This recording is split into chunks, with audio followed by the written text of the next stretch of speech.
Après le premier tour des élections municipales 2020 à Rambouillet en mars dernier, Véronique Matillon, candidate d'hiver droite, est en première position.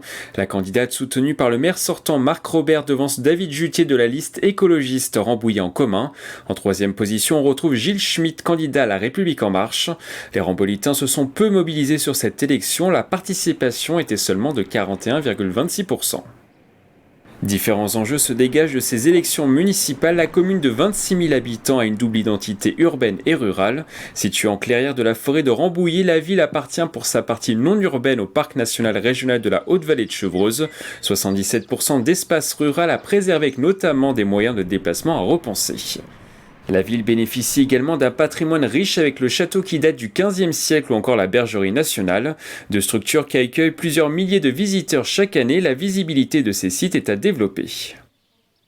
Autre enjeu né de la crise sanitaire liée au coronavirus, la conservation des commerces en centre-ville. Plusieurs petits commerces pourraient se retrouver en difficulté dans les prochaines années. Avant cet épisode, le taux d'occupation des surfaces commerciales est de 93%. Les boutiques vides sont 3 fois moins nombreuses que dans le reste de la France. Enfin, la santé sera également un enjeu sur la commune. La ville bénéficie notamment d'un centre hospitalier. La ville n'est pas encore considérée comme un désert médical selon les chiffres de l'Union régionale des professionnels de santé. Une trentaine de médecins sont présents sur la ville, mais ce chiffre est en baisse de 20% sur 10 ans et la moitié de ces médecins a plus de 55 ans.